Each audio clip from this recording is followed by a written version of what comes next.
India ने comprehensively match जीत लिया है। फेटा लगाया है दोनों ने क्या जसवाल, उन्होंने तो ऐसा फेटा लगाया है, बच्चों की तरह मार रहा है इंडिया, बच्चों की तरह। अनबिलीवेबल परफॉर्मेंस, अनबिलीवेबल बैटिंग, मजा आ रहा देखने का। जायसवाल ने जैसे बैटिंग की है, मजा आया। ओह माय गॉड, ये क्या कर रहा है इंडियन टीम, ये जायसवाल क्या कर रहा है, ये बंदा चीज क्या है, ये कैरेक्टर क्या है, ये नौजवान क्या है, ये प्लेयर कैसा है, ये खाता क्या है। मैं हैरान होता हूं कि उसके फर्स्ट क्लास के कोई इतने मैच नहीं है। मतलब यानी इतना मैच्योर वो लड़के खेलते हैं कि जो काफी अरसे से अपनी टीम से क्रिकेट खेल रहे हो। आज की परफॉर्मेंस के क्या कहने? साउथ अफ्रीका की मुझे समझ नहीं आती यार। हम ये तो पता लग गया कि India is one of the strongest team. इनके सामने मेरे ख्याल में मुझे नहीं लगता कोई टीम ठहर पाएगी, और बनता भी नहीं है यार। उनके पास बॉलिंग पूरी, बैटिंग पूरी। आप जो मेहनत करते हो, चाहे आप मुसलमान हो या ना हो, वो ऊपर वाला सबके लिए है। जो मेहनत करता है, जो डिजर्व करता है, उसको ऊपर वाला फल देता है। Rohit Sharma the hitman, the monster in one day cricket, उसने क्या शानदार इनिंग खेली है।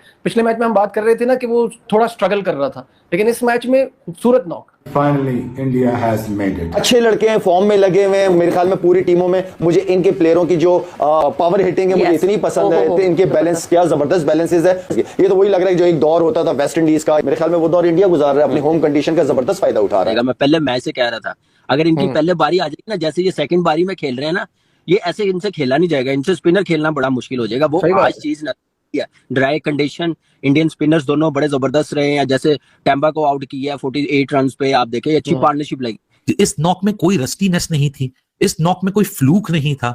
ये वही old age good enough Rohit Sharma classical trademark knock थी कि इसके बियॉन्ड जाके आप क्या बात करोगे। जिस तरह से साउथ अफ्रीका खेला है ना, बहुत ज्यादा डिसअपॉइंटमेंट हुई। सिवाय डीकॉक के कोई भी कुछ खास कर नहीं पाया। But Rohit Sharma man, this man is not going to give it up that easily.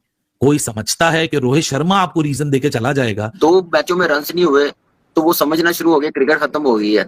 वो जो 14,000 रन उसने प्लस किए हुए हैं, 10,000 रन रोहित शर्मा ने किए हुए, वो क्या मजाक में किए हैं? ये तो बातें उनके लिए होती हैं कि जो पिछले कोई 1-1.5 साल से फॉर्म में ना हो। ये तो वो सुपरस्टार है जो फॉर्म में है, इवेंट पे इवेंट जितवा के दिए हुए हैं। दावे से कह सकता हूं कि इंडिया पाकिस्तान से इस वक्त 10 से 15 साल आगे है। बच्चों की तरह मार रहा है इंडिया, बच्चों की तरह। इंडिया की जयसवाल, मुझे ये सिस्टम की कामयाबी में बोलूंगा। देखो रोहित शर्मा जब कप्तान था ना, रोहित शर्मा एक, वो कहते हैं ना, सेल्फलेस क्रिकेट खेला करता था। रोहित आता था, रोहित मारता था, रोहित चला जाता था।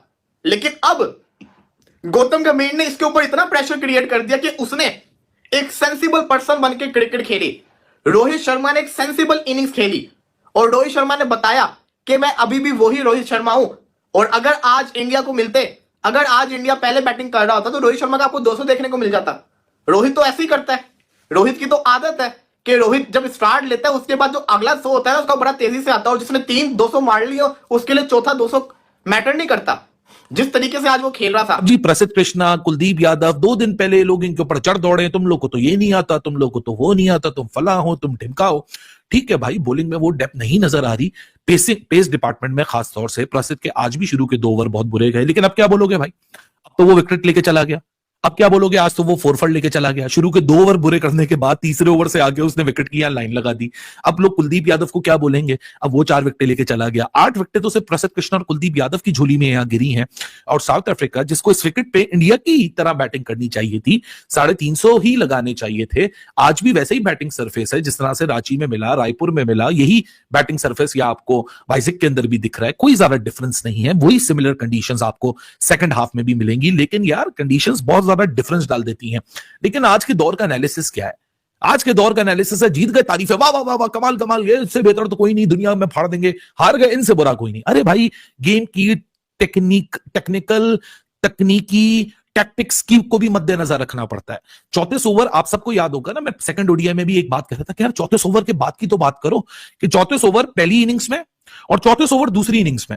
इसके बाद जब सेकंड एक ही बॉल एक एंड से रहता है, रिवर्स का फैक्टर आता है। जो पहला वाला कैप्टन होता है उसको आसानी होती है, वो रन फ्लो इतना तेज नहीं, उसके पास एक हैंडीकैप जरूर होता है दूसरी टीम के अगेंस्ट कि भाई आप इनका रन फ्लो रोक सकते हैं, आप यहां चतुराई कर सकते हैं। हाँ, जो फील्डिंग कैप्टन होता है अर्ली ऑन, उसकी भी दिमाग की बड़ी यहां दाद देनी पड़ती है कि भाई साहब आपने उस सर्कमस्टांसेस को, उस फेस को अपने हक में इस्तेमाल कैसे किया। 204 रन पे था जब ये बॉल एक एंड से चेंज हुई है, और उसके बाद 34 ओवर से लेके 48 ओवर का यानी 14 ओवर का खेल हुआ है। ये नहीं पता था कि ये टारगेट इतना कम होगा, क्योंकि जिस टाइम पे क्विंटन डिकॉक और टेम्बा बावूमा की पार्टनरशिप चल रही थी, लग रहा था कि दोनों पिछले ओडीएस की तरह यहाँ पे 350 की गेम जाने वाली है, एक अच्छा टारगेट देखने को हमें मिलेगा और वो अच्छा खेल भी रहे थे। बबूमा आउट हुए, क्विंटन डिकॉक बड़ा शानदार खेल के सेंचुरी उसने मारी, अच्छा खेल के, लेकिन साउथ अफ्रीका की टीम कोलैप्स कर गई।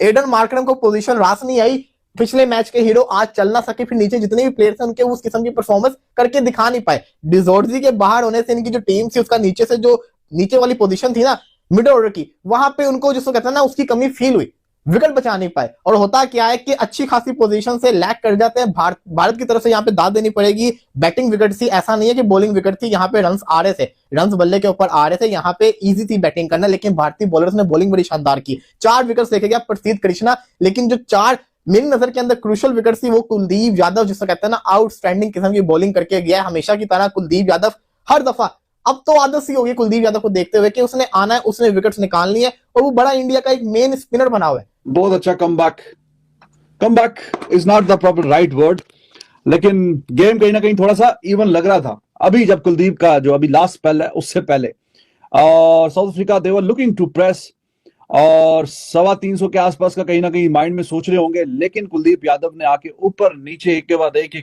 जो विकेटें हासिल की हैं, तो फिर उसका नतीजा ये निकला है कि साउथ अफ्रीका अपने पूरे 50 ओवर का कोटा नहीं खेल सका और एंड पे कोशिश की उन्होंने कि चलो किसी तरीके से केशव महाराज आखिरी भी 2 ओवर खेल जाए और कोई 10, 12, 15 रन और ऐड हो जाए। जय हिंद दोस्तों। तो दोस्तों फाइनली भारत ने साउथ अफ्रीका को एक तीसरा ओडीआई मुकाबला हराकर इस 3 मैचों के ओडीआई सीरीज को अपने नाम कर लिया है 2-1 से। लेकिन आज यशस्वी जायसवाल और रोहित शर्मा ने जिस तरीके से ओपनिंग पार्टनरशिप लगाई, मतलब पूरी तरीके से सभी को हैरान कर दिया। जिस तरीके से इन दोनों बल्लेबाजों ने प्रदर्शन दिखाई, मतलब आप अंदाजा लगा सकते हैं कि यशस्वी जायसवाल ने ताबड़तोड़ सेंचुरी बनाई तो रोहित शर्मा ने शानदार 75 रनों की पारी खेली। उसके बाद जब रोहित शर्मा आउट हुए तो विराट कोहली जब क्रीज पर बल्लेबाजी करने आए तो वो भी काफी आक्रामक अंदाज से बल्लेबाजी कर रहे थे। जो मतलब पिछले दोनों मैचों में जिस तरीके से ताबड़तोड़ पारी विराट कोहली ने खेली थी, उसी अंदाज से विराट कोहली ने इस पारी में भी मतलब प्रदर्शन दिखाए। लेकिन रन कम पड़ गए, लेकिन विराट कोहली का बल्ला और यशस्वी जायसवाल का बल्ला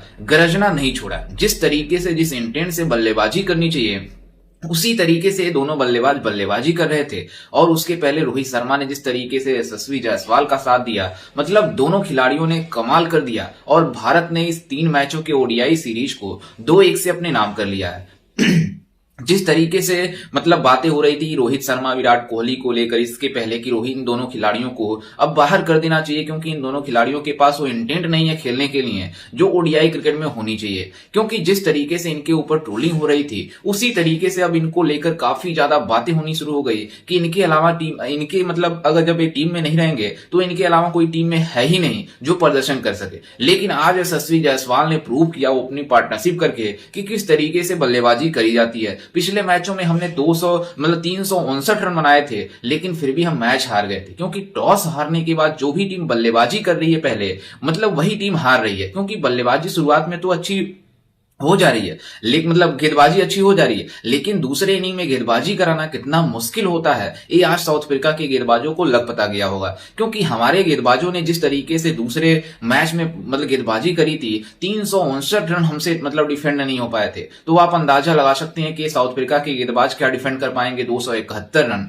जिस तरीके से भारतीय बल्लेबाजों ने करी है। मतलब आप अंदाजा लगा सकते हैं कि कितनी शानदार क्रिकेट हुई। और जिस तरीके से हमने मतलब पारी की शुरुआत करी थी, पहले टॉस जीतकर जिस तरीके से हमने खुशियां मनाई कि हमने फाइनली टॉस जीत लिया, लेकिन टॉस जीतने के बाद जिस तरीके से सभी लोग मान चुके थे कि 99% इंडिया यहां पर जीत चुका है, क्योंकि जो सेकंड इनिंग में ड्यू फैक्टर आ रही है उस वजह से काफी ज्यादा गेंदबाजों को मुश्किल होती थी, मतलब फील्डर को दिक्कत होती थी। लेकिन बैट्समैनों के लिए काफी आसान हो जाती थी, क्योंकि बैट्समैन के लिए इसलिए आसान होती थी क्योंकि उनके बल्ले पर आसानी से गेंद जाती थी और वो आसानी से शॉट खेल देते थे। इस वजह से मतलब भारत दूसरा ओडीआई मुकाबला हार गया। लेकिन जिस तरीके से अब ये तीसरा ओडीआई मुकाबला जीतकर मतलब इस सीरीज को अपने नाम किए हैं, तो अब मतलब उन लोगों को जवाब है जिस तरीके से लोग रोहित शर्मा विराट कोहली को लेकर बातें कर रहे थे कि इन दोनों खिलाड़ियों को निकाल देना चाहिए। लेकिन विराट कोहली ने जिस तरीके से आज आक्रामक अंदाज से पारी खेली है, मतलब आप अंदाजा लगा सकते हैं कि इन्होंने सभी को हैरान कर दिया। तो खैर इस पर आपकी क्या राय है, हमें अपनी राय कॉमेंट में जरूर दीजिएगा और साथ ही हमारे चैनल को भी सब्सक्राइब जरूर कीजिएगा।